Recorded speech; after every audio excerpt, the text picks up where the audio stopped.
I just seen a Facebook reel, TikTok. You know how they be integrating, right? So the guy was like, we're talking about love. It's February, right? February 1st. um, he was pretty much saying that, he heard people all the time saying, women, I cooked and I cleaned and I did everything, and he still didn't, love me. And for guys to be like, I work and I work hard and, I do this, and she still, And what he said was that when it comes down to it, it's just like, yo, you gotta love people how they want to be loved, right? And that's literally like learning love language. It goes down to this: agape love. Everybody want agape love. Everybody wants some. I lost my leg. Will you still love me? I got cancer. Will you still love me? I got kidney disease. Will you still love me? Um, they want that type of love, right? But Corinthians type of love is straight sacrifice. It is not receiving. It is all about what you give. And in order for you to give, you have to understand how that person operates. And for me, I'm one of them homemakers, right? I love me to cook a whole thing and, have everything laid out and this and that. And I'm that type of person. Doesn't mean that it's set stone for everybody. Not everybody likes to cook. Not everybody likes to clean. I like to stay indoors. Not everybody wants to stay indoors. Some people want to go out, and that's cool because that's them. That's their personality. That's what they love, and they should stay true to that. Now, I'm not talking about dysfunction. Like some people like lying. I ain't talking about none of that. I'm talking about things that have shaped you as you grew up, right? If your parents played Scrabble and have family game night, you're going to have a tendency to want to have family game night with your own family. That's not harming anyone. And the crazy part about it is that it's either your God ordained spouse is going, everything clicks. So it's just like you're going to have to be very, not saying picky, but have a really strong relationship with God on some like, is that person? No? Okay. Sorry, bro. Sorry, mama.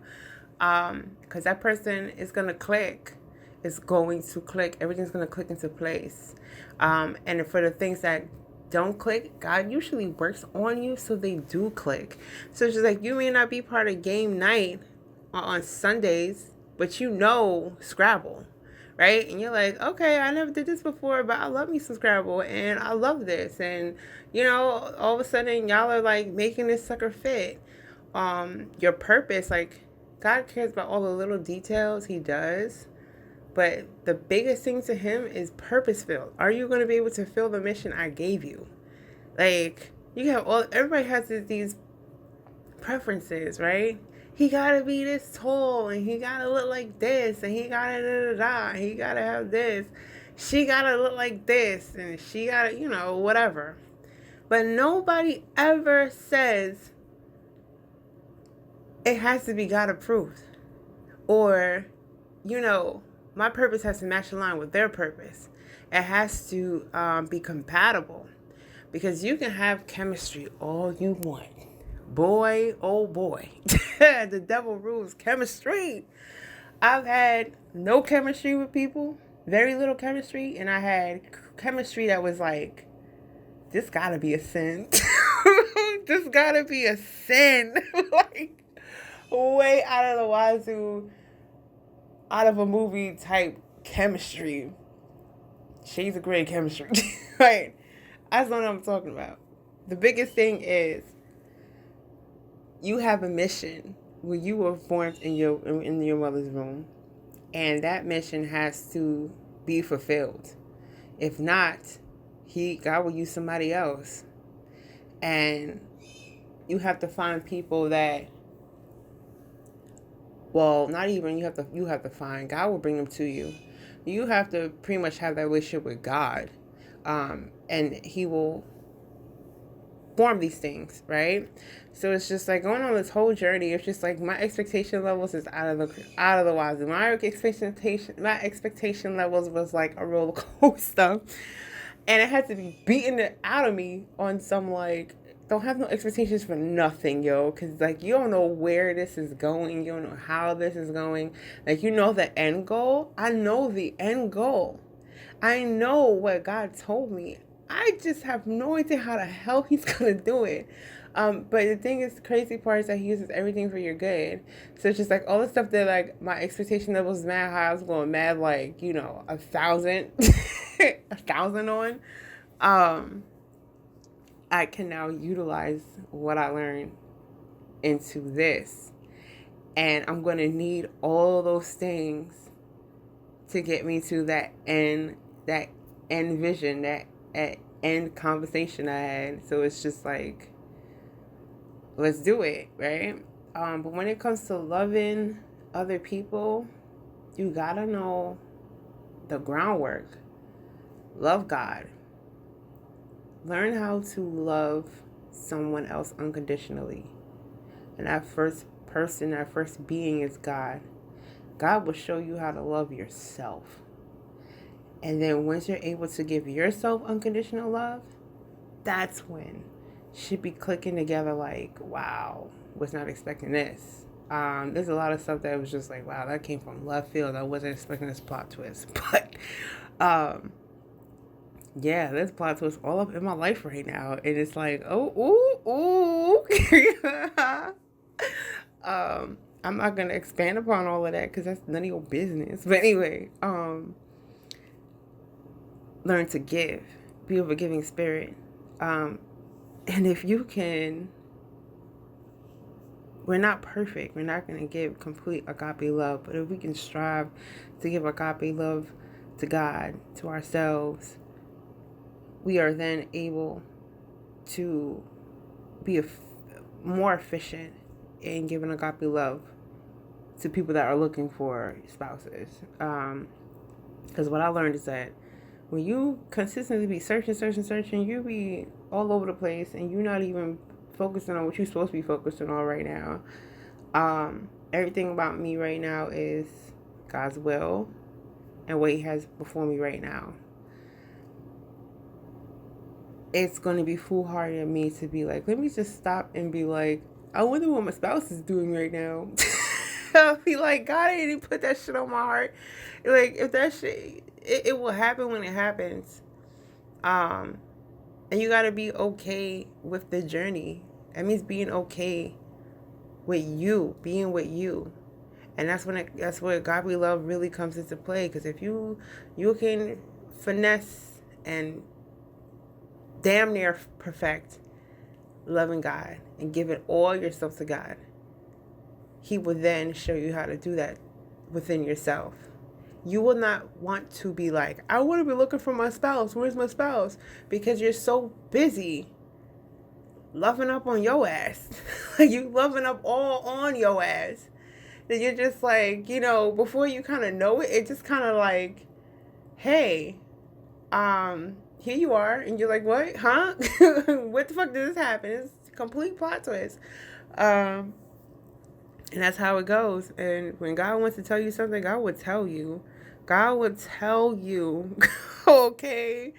God knows I'm like a little hard-headed and I'm a little dense. So I'm just like, God, please, I'll believe you. But when you need to show me something, God be, he got the neon signs right in front of my face. Like, this is it, bitch. This is it.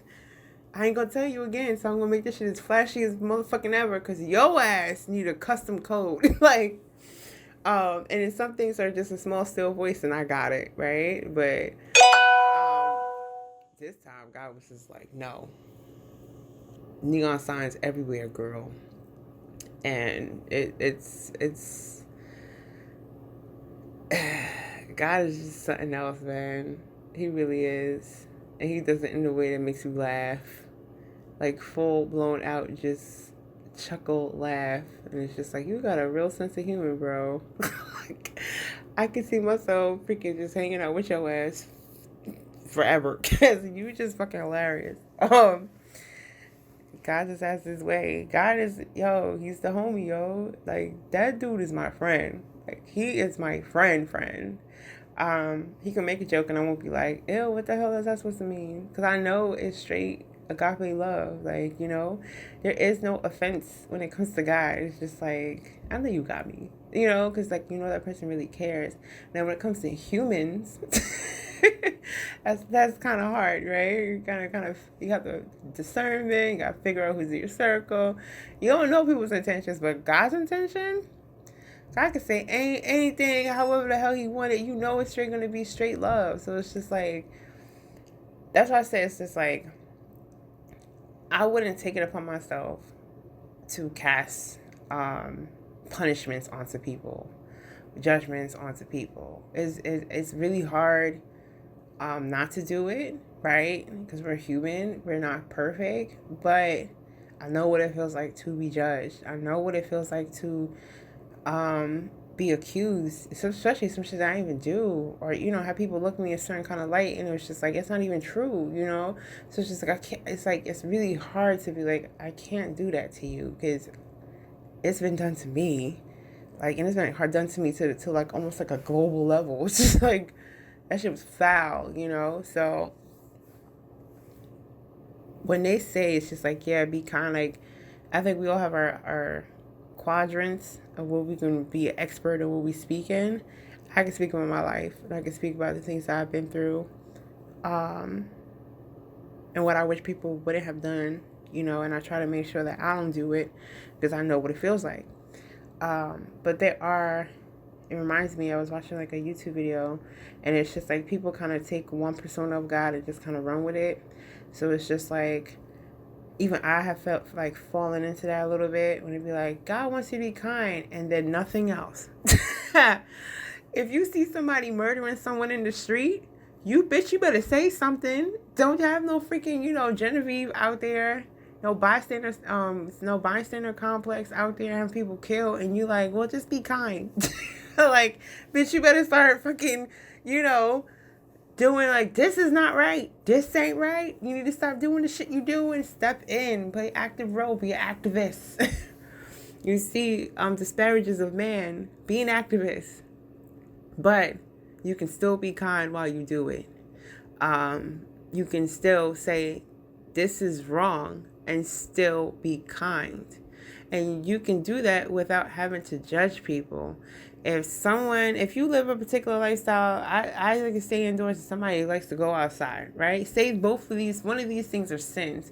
Someone could come to me and be like, you need to go outside because, you know, the sun is going to make you happier and all this. But they have no idea what makes me happy. They have no idea what brings me joy. I have yet to sing and dance outside. I sing and dance inside. I'm at my full capacity of joy. And that's just me. I like being a homebody. Not to the point where I never go outside, because I do be outside. But that's not my go-to of, oh, I want to have a awesome-ass day. Let me just go outside and just sit outside. I'd rather, let me sit, do a little reading, watch my little YouTube or whatever, dance with my son, you know, we do homework, blah, blah, blah. And, you know, put the music on, and that's me. I vibe out. But you can be like, yeah, you know, I get it. I understand. If I don't understand, you know, teach me on how to understand. What is it like sitting in? Maybe, you know, we gain some perspective. And I think when you start having that type of conversation of not of talking to the person, but talking with the person, sometimes that person can reach their aha moment, like, maybe I should go outside a little bit more and get some vitamin D, because it don't really feel right when I sit inside all the time, right? And he'd be like, yeah, girl, you should come out with me sometime. Like, I be going to the park and be sitting outside, get some sun. And then next thing you know, because of that invitation and how you did it, that person probably will meet your ass at the park next week. Like, you don't know. It's just an analogy. Of course, staying inside is not a sin. Staying outside is not a sin. But I'm just using that as damn it, I forgot the damn term. It's not an allegory.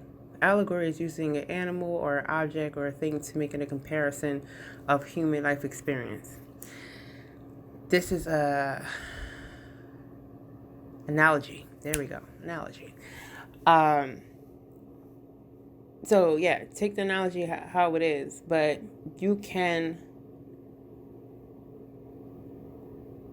It's better to show someone the right way than it is for you to talk to the person than to talk at the person the right way. You know, it's just like, you need to be doing this, you need to be doing that.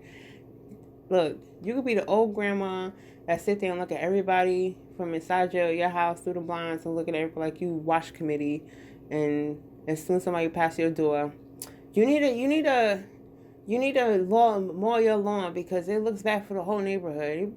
That person is gonna be like, shut the fuck up, grandma. And these people are rude now, okay? These new generations, forget it. They don't hold their tongue. You're going to be highly disrespected. So it's just like, is it right for them to do that? No. Is it right for you to as soon as you see them, you start freaking, you shouldn't be doing this and you shouldn't be doing that. It's wrong and you're going to pay consequences. That person going to be like, yeah, thank you for that. Rude. And they're gonna keep about their business, and they probably are not gonna take what you're trying to say, even though you're probably saying it and it's stemming from I care about you, but your execution and how you went about it, that person ain't gonna listen to nothing you say. So it's just like, learn their love language. When you love somebody, you try to understand them, right? So it's like, you're not talking at the person, you try to understand the person.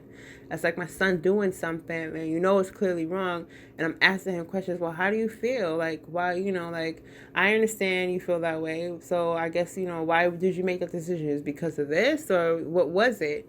And he will tell me, and he will break everything down for me, and then we can actually have a conversation of, well, do you feel that was the right decision? And sometimes we get it right. I'm not the best mommy. I'm not the most perfect mother. I try to make sure my process is that I'm reaching my son. And it's not just I'm talking at you and it's because I said so. We grew up in that era. And some people still be looking at your mama and be like, oh yeah? Okay, well, I'm going to do some shit and I'm going to tell you because I said so when you're 90 years old. Like, I seen some petty videos on Instagram, okay? This woman took her mother out to the mall and said, we're going to go shopping. We're going to get something to eat. We're going to have a good time. Don't bring nothing. Don't bring your purse. Don't bring your money. I got you. I got you. We got everything, right? Mother goes out with the damn daughter to the mall. The daughter went shopping for herself. And then the mother was like, well, can I get this? And the daughter was like, no. You got money for that? She was just like, you told me to leave my money inside the car. And she said, you told me to leave my money inside the house. Yeah, okay, well, you'll get some when you get inside the house. Well, can we at least get something to eat? Can we, at least get something? You got going out to eat money?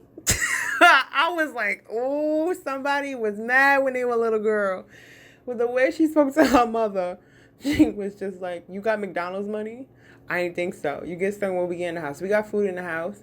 The mother was mad. She was like, well, all the times you did that to me when I was a little girl, we gonna do it to you. You don't like how I feel, right?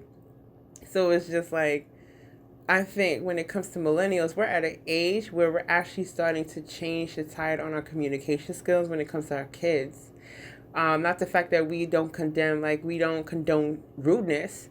It'd be like, my son quick fast try to push his borders, and it'd be like, little boy, don't forget I'm your mother, but it's just like, I'm not trying to always go to like, I'm gonna take the belt and beat you. Beating is not always the answer. So it's just like, you have to find a medium. You have to find a more productive way. This way you are a more authoritative parenting style than for you to be, freaking like a damn tyrant or some shit, or your child's afraid to even be around you because they're going to be in trouble. Your child ain't ever going to tell you nothing, right? You don't know how they're going to feel until sometimes you will never know, So I think we're going more and more into this era of different communication skills, and adopting and adopting different processes, and letting go what they feel they don't need. And the way it's looking is actually healthier communication. It's a beautiful thing. If you talk to your son, you talk to your daughter, you speak life into your child, you try to understand them. Yes, your child knows that you are their parent, because obviously if there's something, they're doing something wrong, you're like, you're doing this wrong. But it's the way you speak to somebody. Don't be like the old grandma speaking at people talking about need to mow their damn lawn. They're gonna be throwing rocks and eggs at your damn door at late at night. You want to be that, there was always that cool uncle that be living down the block, and every time I see him, I'll be sitting on the porch, and he'd be schooling me about life and shit, and he'd be like, yo, son, little man, go to school, man, get your education. You be like, I thought he was cool as shit. And that's what kept me in school. Be the cool uncle. Be as wise as a serpent. Be wise as a serpent, innocent as a dove. That's exactly where it comes into play. I think our communication skills, if you can adhere to that, you will be so much further. And that goes with relationships too. Arguing, I get it. I understand. Emotions it's a thing.